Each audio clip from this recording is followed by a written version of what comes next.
Bismillahirrahmanirrahim. Assalamualaikum warahmatullahi wabarakatuh. Kita ketemu lagi dalam rubrik Politik Embongan. Jujur sebelumnya aku sedikit bingung mau aku letakkan di Politik Embongan dalam playlist Politik Embongan gitu, atau di dalam kajian utama kita yang seperti biasanya. Karena nanti ini ada meeting point ya, titik temu antara nuansa politis dan nuansa teologis. Jadi aku pikir enaknya di mana nih taruhnya ya? Apakah di Politik Embongan atau di kajian kita di pagi hari seperti biasanya ya. Dan akhirnya aku menentukan pilihan, ya sudahlah kita taruh di Politik Embongan. Memang nanti unsur politiknya itu memang lebih mendapatkan stressing point daripada unsur teologisnya ya. Jadi politisnya lebih kental gitu. Oke. Minum kopi pagi dulu. Bismillahirrahmanirrahim.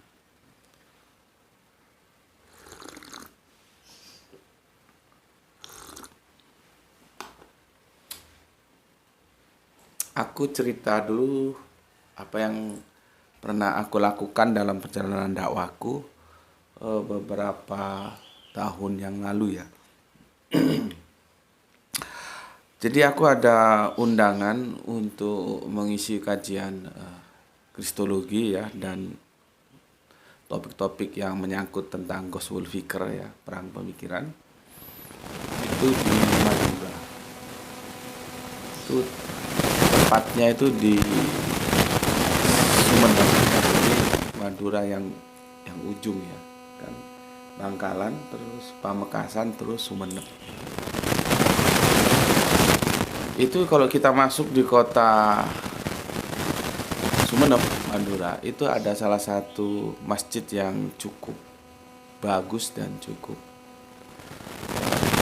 menarik, karena aku lihat dinamika penggelaran kajian-kajiannya itu begitu intensif ya, bagus lah itu masjid ya. Itu kalau nggak salah di sebelah sananya itu ada pom bensin gitu. Itu ada sebuah masjid yang disebutlah masjid itu dengan namanya yang diberikan, yaitu Masjid Nur Muhammad. Ya. Jadi aku ngisi kajian di situ berapa? 1 hari atau 2 hari itu lupa aku. Yang jelas aku bermalam. Sama panitia disewakan hotel gitu ya, jadi bermalam di hotel. Ya ada juga peristiwa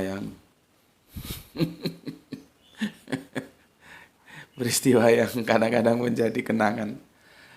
Mungkin panitianya melihat aku kelelahan karena aku berangkat itu dari Batu ke Malang, Malang ke Surabaya.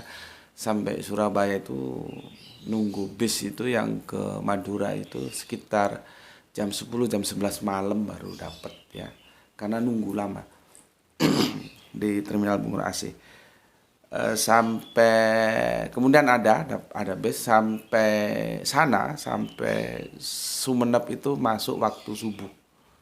Ketika waktu subuh kita sampai sana, sudah sampai bisnya, dan terminalnya masih sepi ya, belum bergerak lah kehidupan terminalnya masih sepi gitu. Subuh, terus aku dijemput panitia, terus ditempatkan di hotel yang sudah mereka booking gitu. Berikutnya keesokannya itu ya, mungkin panitia lihat aku kecapean gitu, karena kan itu datangnya itu subuh ya namanya kita datang nggak mungkin langsung istirahat, ajak ngobrol sana ngobrol sini gitu ya, nanti acaranya itu agak siangan ya gitu. Kalau nggak karena tuh ngisi di 2 tempat ya, 2 atau 3 lupa gitu ya. Mungkin panitianya yang lihat aku lelah, kecapean gitu ya. Jadi nggak ngomong-ngomong langsung bawa bapak-bapak setengah bayar itu. Aku pertama nggak tahu kenapa bapak-bapak ini kok dibawa masuk ke kamar hotelku gitu. Bismillahirrahmanirrahim. Nggak taunya tukang pijat. Jadi untuk mengusir kelelahanku itu panitia memanggilkan tukang pijat untukku. Aku dipijat gitu ya. Lah tahu sendiri. Tukang pijat itu bukan sembarang tukang pijat, itu tukang pijat yang pekerja-pekerja di kapal itu loh. Ya, yang memang orang itu bekerja dengan tenaganya yang kuat itu. Terus mijet aku yang yang yang ya lain kan ya. Badannya kan fisiknya lain ya. Gue kan bukan pekerja yang kokoh-kokoh itu. Jadi dipijat oleh tukang pijat yang seperti itu. Waduh. Mau nolak ini nggak enak ya. Akhirnya ya dipijat dengan menahan rasa sakit karena daya pijatnya itu bener-bener kuat banget gitu ya. Dianggapin nih, wah ini kuli panggul. Jadinya mau enak justru gak enak.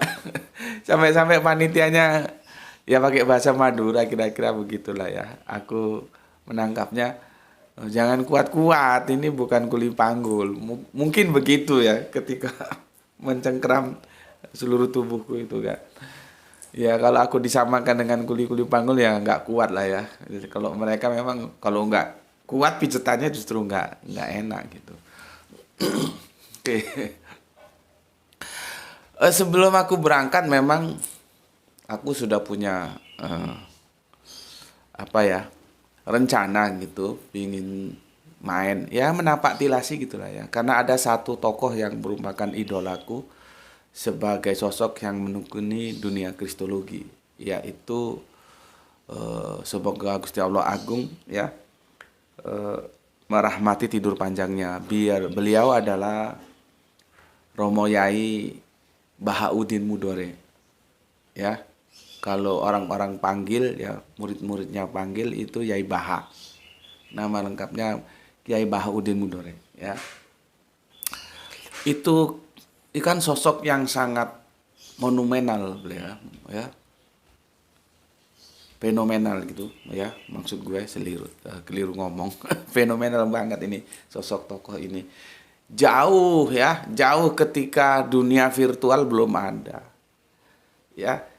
Jauh ke belakang ya.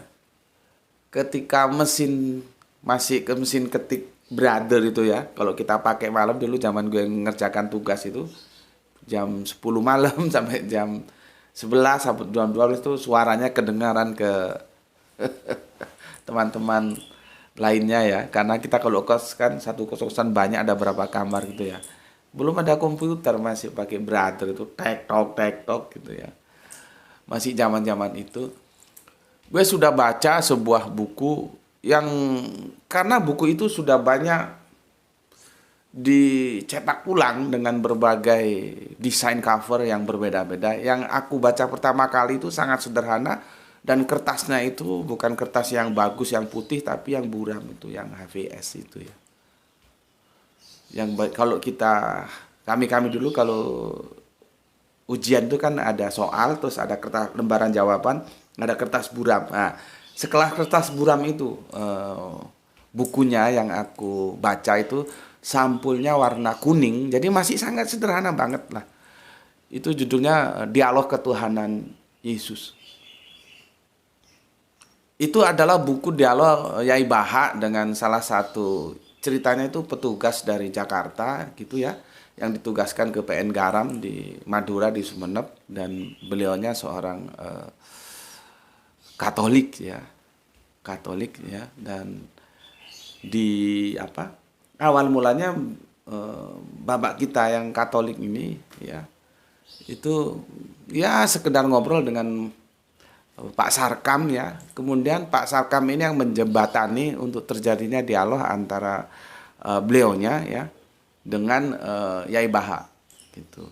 Yang mempertemukan, yang menjembatani sebagai jembatan untuk mereka bisa berdialog ya.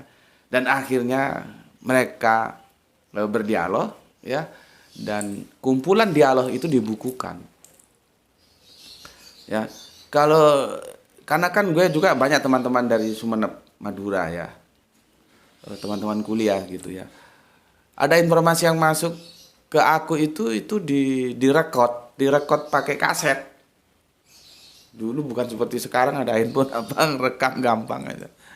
Dulu kan sangat sulit. Ya pakai tip. Dulu zaman aku ada tip ya. Ya pakai kaset tuh, nggak tahu milenial sekarang nggak ngerti kaset mungkin. Karena tip juga sudah nggak ada. Pakai kaset ya yang ukurannya segini tuh. Direkam pakai itu.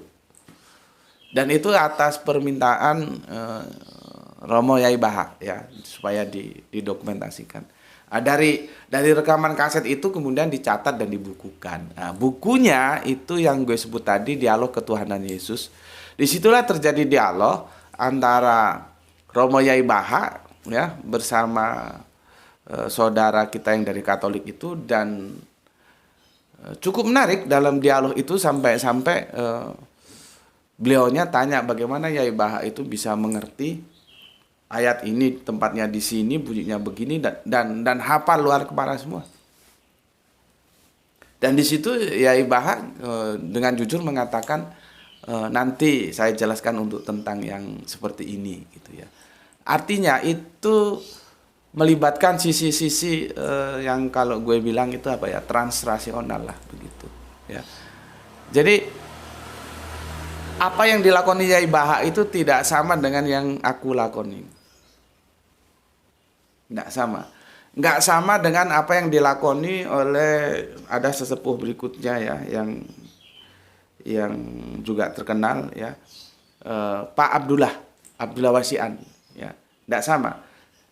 Aku sempat ngobrol sama Pak Abdullah Wasian ketika beliaunya menjadi narasumber saat Arimatea Malang, bukan Arimatea Pusat, Arimatea Malang ya. Artinya Arimatea buka cabang di Malang, itu kita kan menggelar dialog keabsolutan Tuhan itu. Salah satu narasumbernya kan Yai Wasian, Romo Yai Wasian, Abdullah Wasian itu kan. Kami berdua sempat ngobrol bersama gitu di ruang tunggu. Metodologinya beda.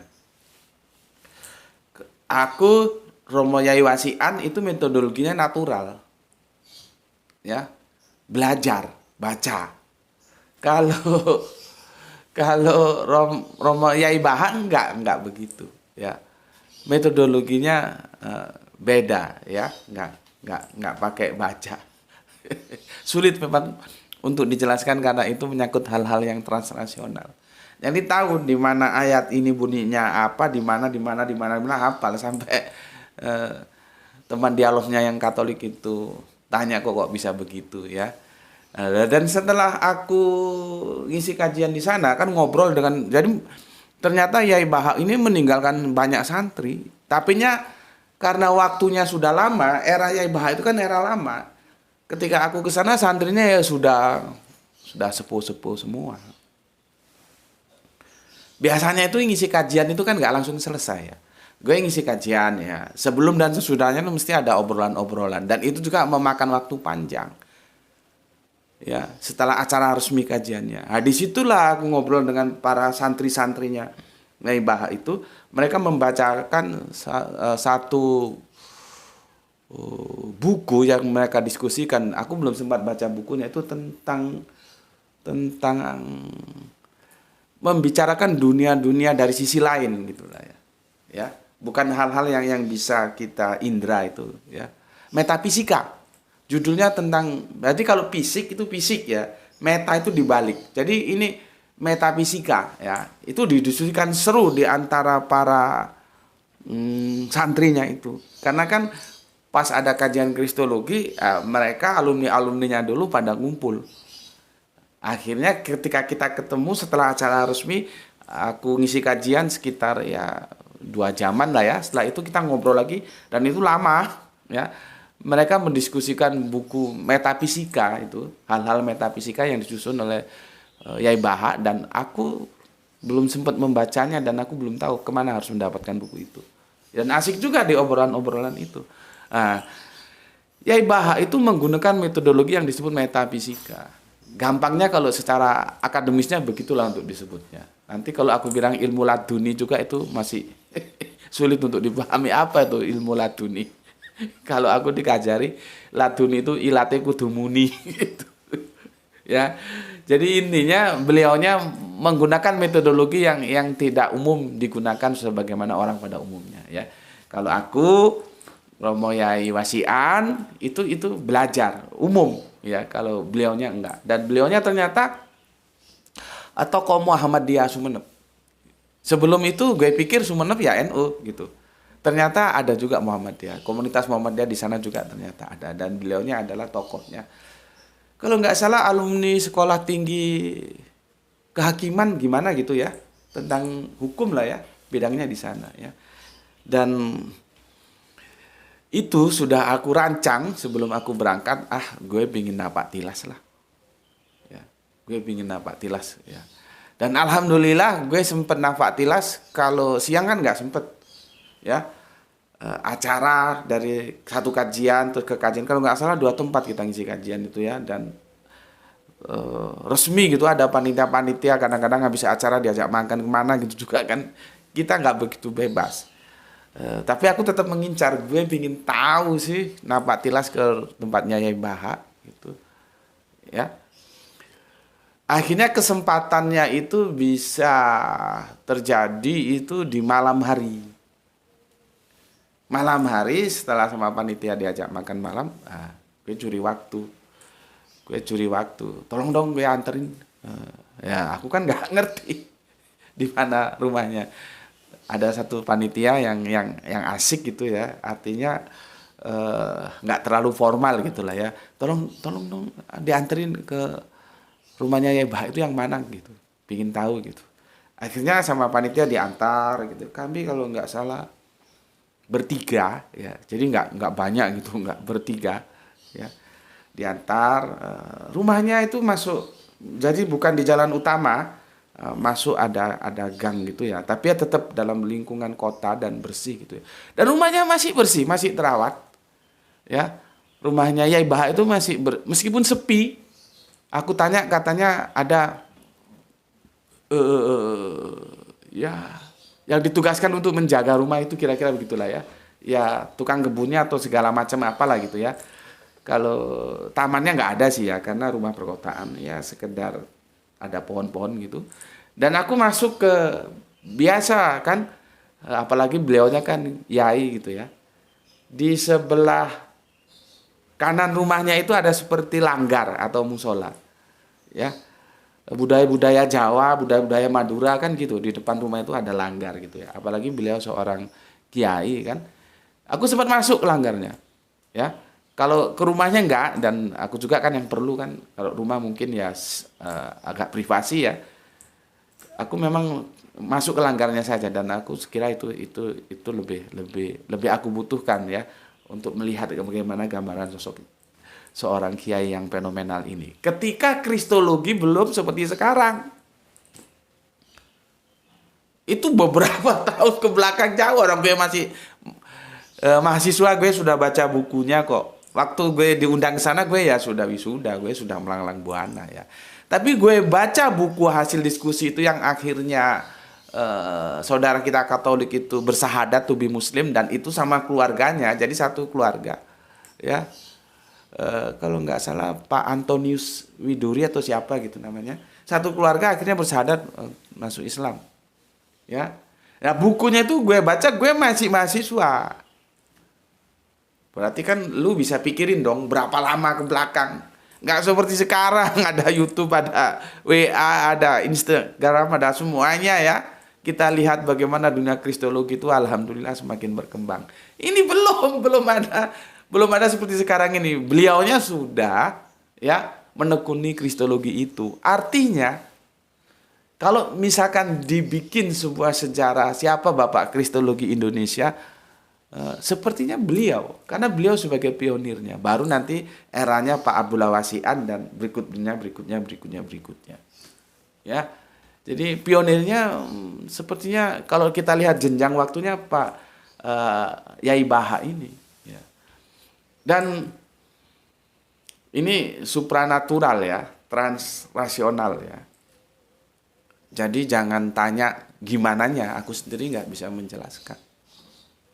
Ya, kan aku sudah bilang aku banyak berteman dengan orang-orang yang itu pantas jadi bapakku atau seusia bapakku. Meskipun teman-teman yang sebaya aku punya. Ya, ya. Jadi aku punya teman dari Sumeneb, ya. Kemudian beliaunya, aku sudah lama berteman sejak di Malang. Kemudian nggak tahu setelah di Batu juga berteman juga. Artinya beliau juga pindah ke Batu, ya. Dan kami satu kelurahan gitu, ya. Kalau ke rumahnya ya sekitar ada 10 menit lah ya sampai gitu. Tapi beliaunya juga sudah almarhum, semoga Allah merahmati tidur panjangnya. Itu temannya Yai Baha. Namanya Pak Rofik. Ya. Pak Rofik itu temannya Yai Baha. Pak Rofik itu kalau malam itu pintunya itu sering didodok sama Yai Baha. Ya, karena mereka berteman antara Pak Rofik dan Yai Baha. Didodok, diketuk gitu untuk diajak apa? Sholat malam. Dan dari penjelasan beliau, dari Pak Rofik itu, ya, kalau sujud itu lama, nggak seperti biasanya. Aku juga nggak tahu yang dibaca apa kok lama itu. Aku nggak sempet tanya. Sekarang Pak Rofik sudah almarhum juga, semoga Allah merahmati hidup panjangnya. Ya, aku tahu dari beliau. Jadi kalau sujud itu sholat malamnya itu lama. Nggak seperti kita paling kan sesaat lah ya. Ya. Itu lama kalau sujud, ya. Lama sekali. Baru bangun gitu. Nah, Pak Rofik itu yang sering diajak sholat bareng ya, sholat qiyamul lailnya bareng. Mereka bersahabat. Dan satu waktu ini cerita dari Pak Rofik, mereka sedang ngobrol bersama, ya. Ngobrol bersama dengan teman-teman tentunya sama-sama sesepuh saat itu. Saat itu mereka kehabisan rokok.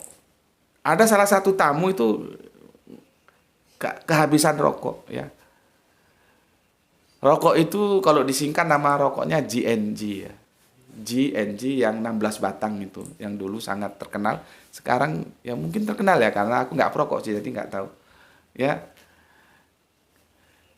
Terus tanya, ini kan sudah malam mereka ngobrol, warung-warung tutup tentunya. Ya. Warung-warung tutup. Ketika habis rokok itu, ya, mau beli kemana? Nah, terus Yai Baha tanya, berapa harga rokoknya? Gitu. Ya disebut harganya berapa ya, era itu ya. Mana duitnya? Diminta sama Yai Baha duitnya. Yai Baha masuk kamar, kemudian keluar membawa itu rokok.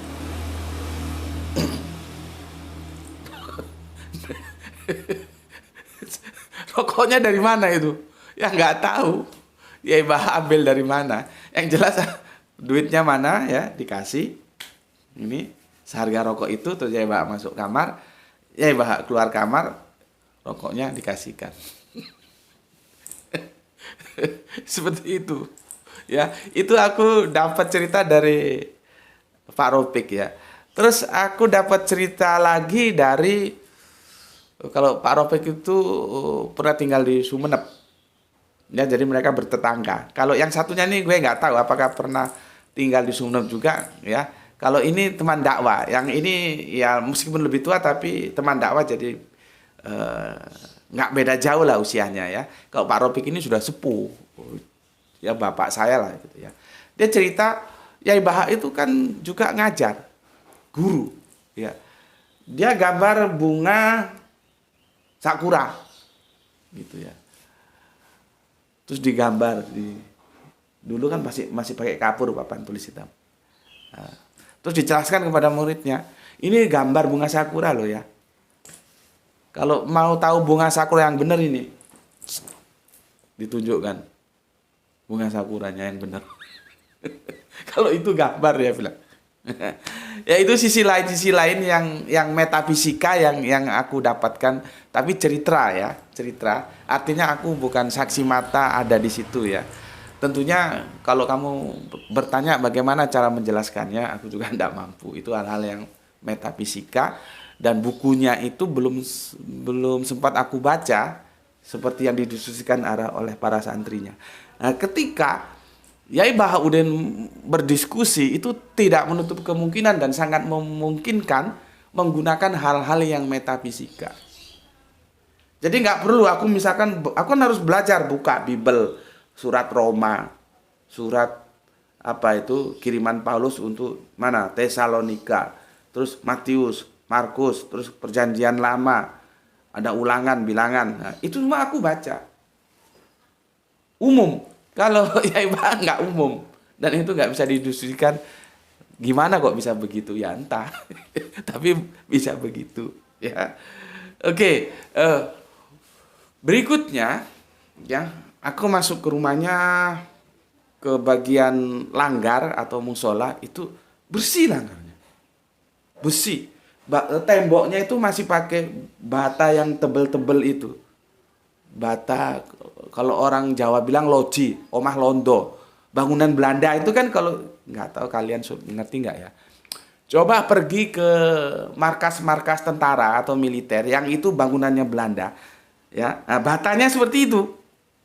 Kalau kita kan tembok kita kan ya seperti umumnya sekarang seperti apa gitu ya. Kalau zaman Belanda itu batanya kan gede-gede. Ya, mungkin sekarang dikembari oleh bata ringan ya. Jadi kalau bata ringan tuh ukurannya gede-gede juga itu sebetulnya bukan yang baru. Itu mengulangi sejarah yang lama. Makanya gue bilang sejarah itu pengulangan.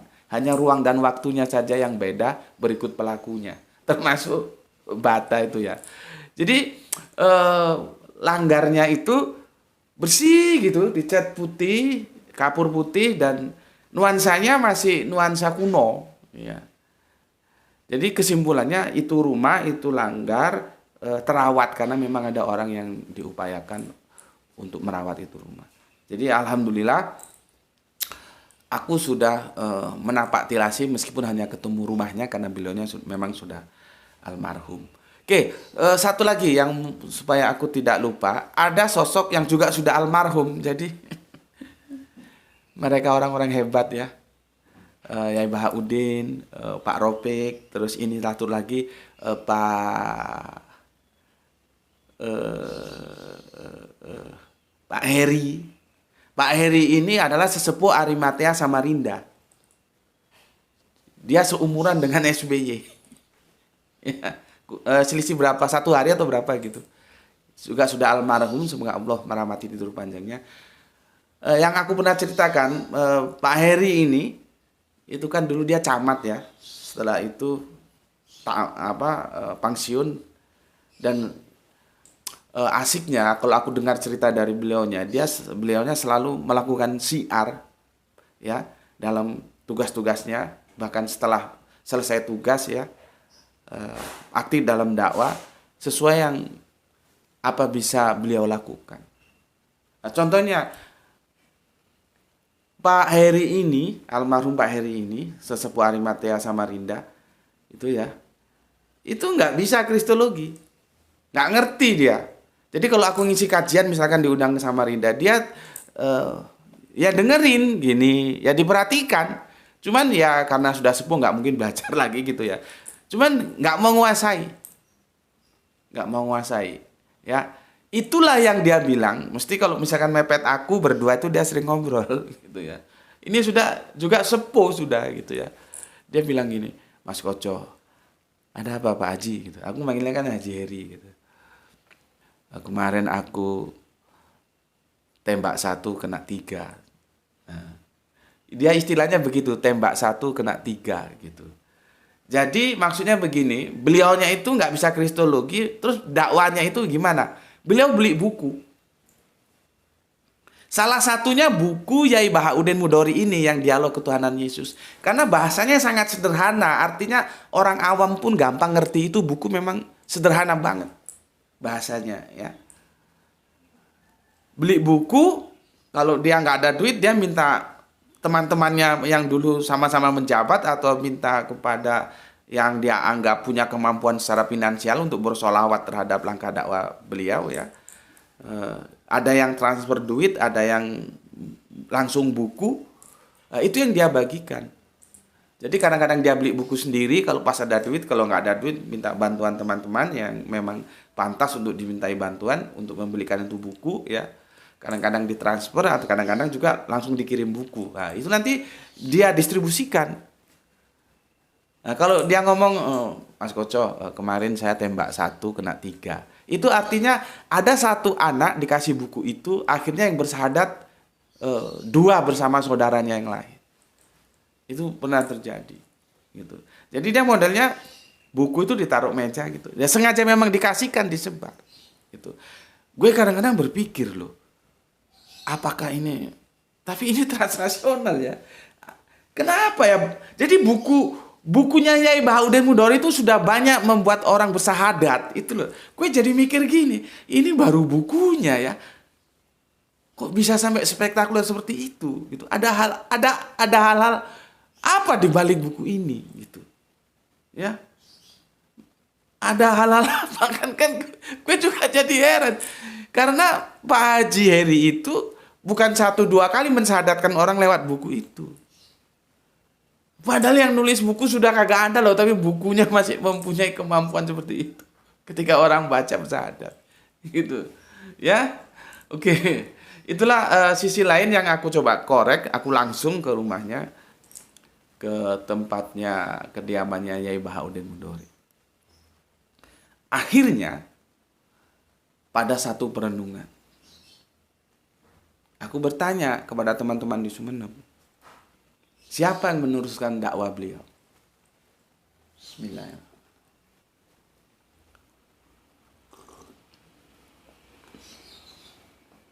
Siapa yang meneruskan dakwah beliau? Dari anak-anaknya maksud gue. Kagak ada.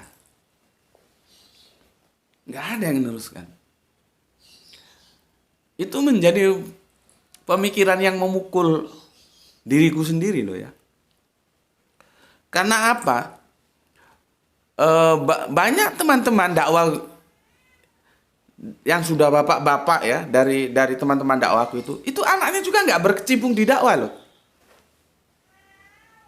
Nah, terus apakah itu nanti terjadi pada aku juga? Apakah nanti Grahito itu akan meneruskan langkah dakwahku juga? Kalau lihat trennya, nggak begitu loh. Ya, itu menjadi, ini kapan-kapan bisa kita diskusikan. Grahito tolong ambilin Bapak Le. Power bank. Ini mic-nya sudah habis. Grahito? Power bank sama kabelnya. Ya, aku jadi berpikir, Yai Baha, seorang ulama besar, ternyata perjuangan dakwahnya nggak diteruskan sama anak-anaknya. Dan banyak teman-teman gue yang sudah bapak-bapak juga, itu aktivis dakwah. Bahkan sejak kuliah, aktivis dakwah, terus menikah dengan seorang aktivis dakwah juga. Artinya, bapak itu aktivis dakwah, istrinya juga aktivis dakwah sejak di kampus, tapi anak-anaknya nggak berkecimpung dakwah. Enggak sama sekali. Gue sering memperhatikan begitu. Enggak menapati langkah perjuangan dakwah bapaknya. Jadi gue mikir terus ke diri gue sendiri, jangan-jangan gue begitu juga nanti. Ini kira itu belum jelas arahnya. Apakah dia akan bisa melanjutkan apa yang bapaknya lakukan juga nggak tahu. Jangan-jangan bisa menutup kemungkinan seperti apa yang gue lihat selama ini. Jadi, ya, Bapak Yai Romo Yai Bahaudin Mudori itu tidak meninggalkan keturunan dari anak-anak beliau yang melanjutkan dakwah beliau. Nggak ada. Ya, nggak ada. Oke. Nah, terus dulu ya, kita itu tadi behind screen-nya ya, introduction-nya. Sekarang kita masuk ke intinya. Ya. Karena nanti tajuk ini akan aku kasih gimana ya, pakai bahasa apa? Rusaknya moral pejabat-pejabat di negeri ini, ya.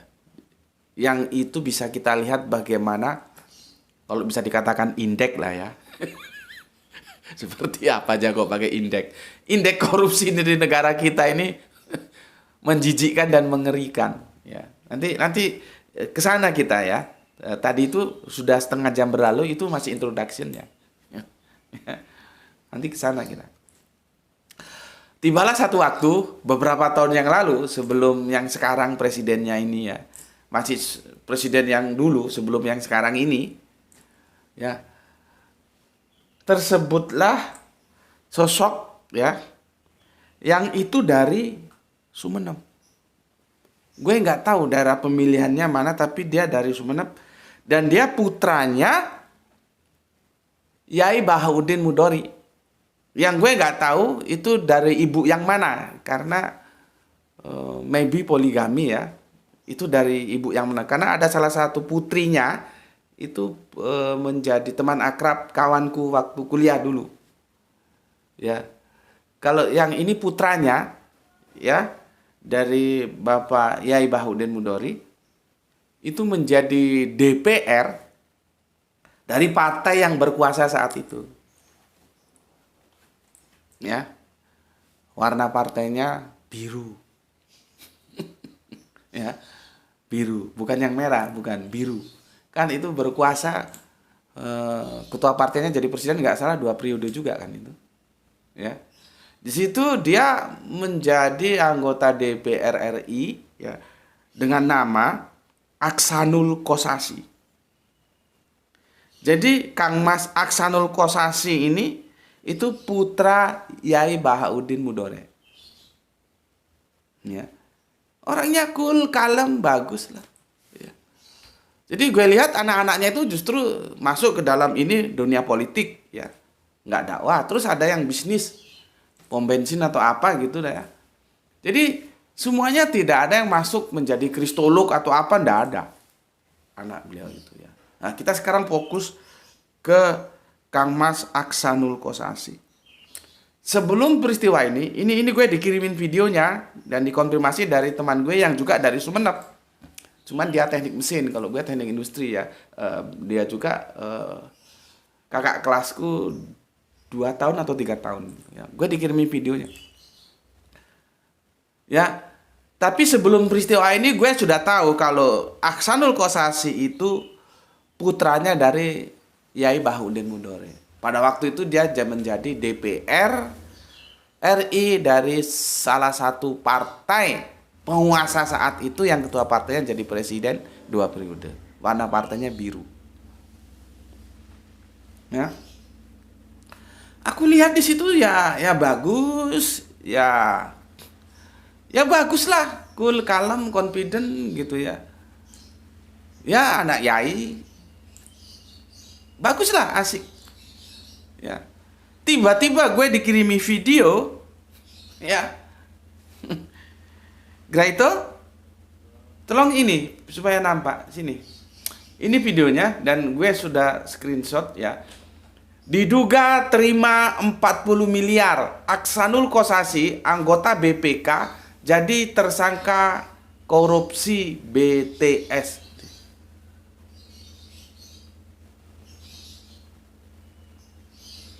Ya, gue langsung tek, loh, Aksanul Kossasi, putranya Yai Bahaudin Mudori. Coba, ya, anak kiai melakukan hal-hal yang tidak terpuji seperti itu. 40 miliar, ya, 40 miliar, bukan 400 juta, bukan 40 juta, bukan 4 juta, bukan 4.000, 40 miliar. Bagi kita kan bukan uang sedikit segitu. Dikorup oleh sosok yang notabene anaknya kiai. Coba. Oke, sekarang kita masuk ya. Bagaimana rusaknya negeri ini? Bagaimana bejatnya moral-moral mereka ya, yang sepertinya kagak punya malu. Seharusnya kalau nggak punya malu ya sedikit punya takut lah. Kan dalam Pancasila itu sila pertama itu ketuhanan yang Maha Esa. Artinya apapun agama lu ya, lu percaya ada Tuhan, boh ya takut sama Tuhan. Kalau nggak bisa malu takut lah. Karena kalau malu itu levelnya lebih tinggi di atas takut. Ya. Makanya Kanjeng Nabi berpesan Kalau kamu memang tidak punya malu, ya lakukan apa yang kamu lakukan. Lakukan apa yang mau kamu lakukan kalau kamu memang sudah tidak punya malu. Gitu ya. Kok nggak malu gitu loh. Digelandang sama petugas. Ya biasa gitu. Kalau kita lihat foto-fotonya itu para bajingan maling-maling duit rakyat itu apakah terus gimana gitu kan enggak. Dan sekarang yang kita tunggu kasusnya ketua KPK sama si Yassin Limpo. Ini gimana ini endingnya? Masih belum jelas. Yassin Limpo sudah diproses. Ketua KPK Firly-nya gimana? Harusnya sama-sama diproses dan harusnya diperlakukan sebagaimana mestinya sama-sama diperlakukan di depan hukum. Supaya kita tahu ini, supaya clear ini.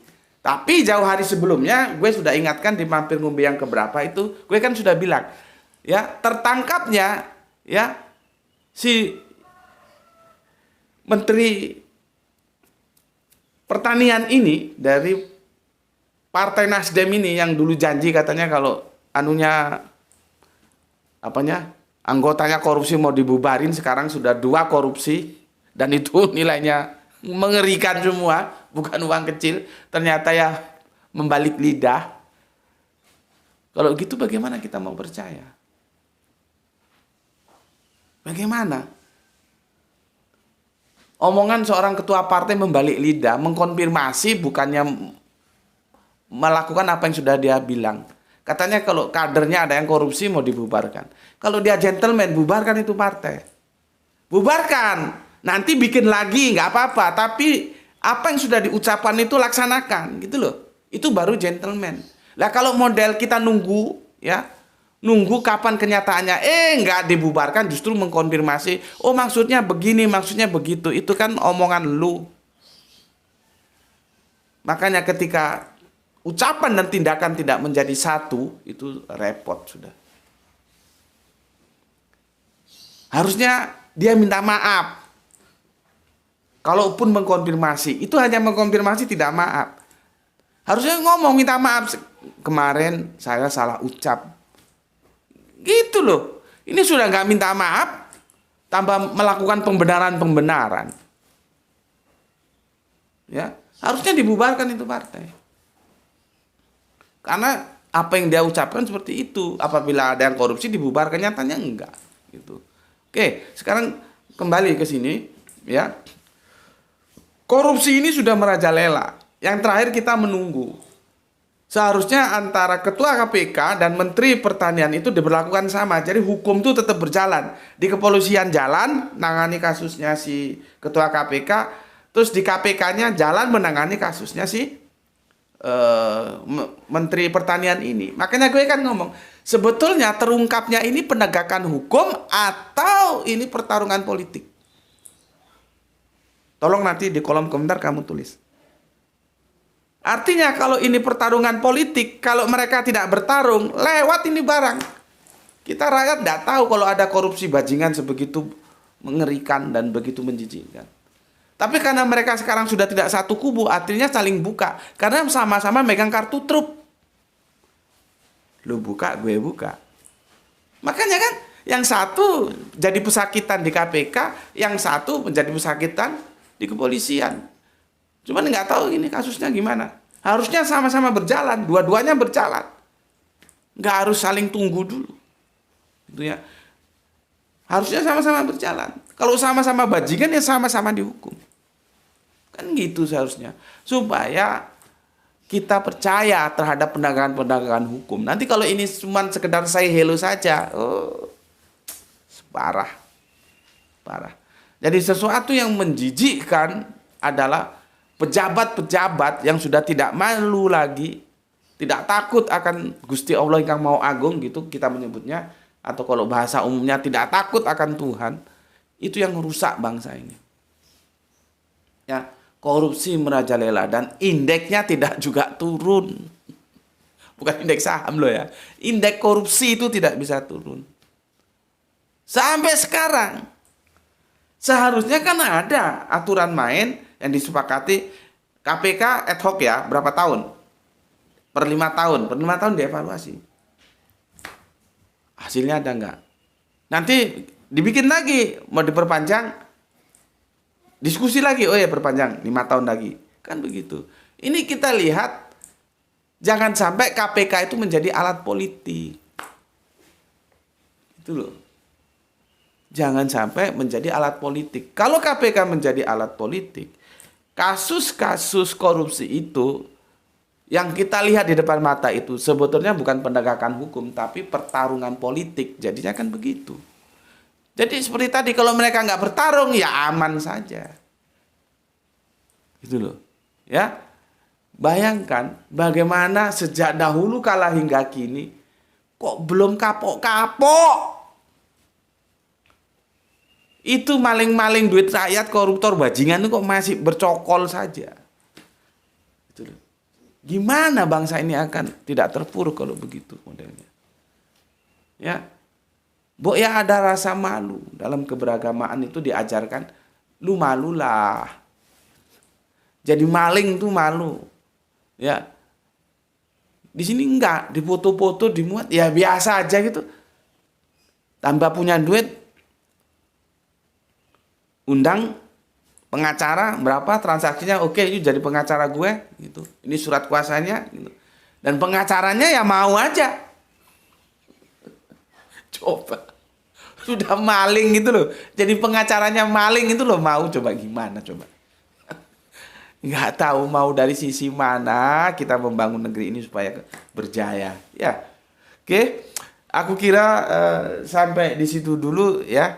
Intinya bagaimana indeks korupsi kita itu belum juga turun ya. Ini sih masih kecil ini. Ini kan masih M ini 40 miliar ya. Diduga terima 40 miliar Aksanul Kossasi, anggota BPK ya. Jadi tersangka kasus korupsi BTS. Kecil ini 40 miliar. Kalau bagi kita memang waduh, untuk beli cendol sudah dapat berapa itu. Bisa untuk kasih minum orang satu kecamatan. Kecil ini. Sekarang kalau korupsi 40 miliar itu mungkin orang malu justru. Jadi gini, orang korupsi nggak malu sama Gusti Allah. Tapi kalau korupsi cuman MM-an, itu malu. Karena sekarang trennya korupsi itu T. Bukan lagi M. Ampun. Gimana negeri ini ya.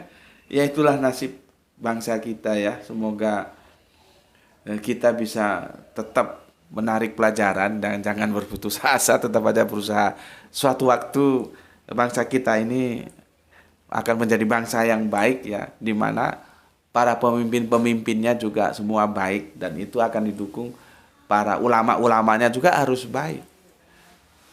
Nah, kalau ulamanya juga doyan duit begituan ya repot. Benteng terakhir itu ulama. Lah kalau ulama sama politisinya sudah main mata podo wae ya, aduh, apalagi yang mau diharapkan? Ya, korupsi itu tidak membuat seseorang itu menjadi pelajaran. Oh, kemarin dia korupsi, akhirnya begitu ya. Nah, sekarang kan juga harus ada sebuah kebijakan, misalkan anggota partai dia korupsi sampai T gitu ya. Itu kan gini loh. Apa yang mungkin ya uang itu dihabiskan dia pribadi? Karena ini T loh, bukan M. Nah, kalau sudah segitu kan kita harus tahu larinya kemana ini duit. Itu harusnya kan dikejar.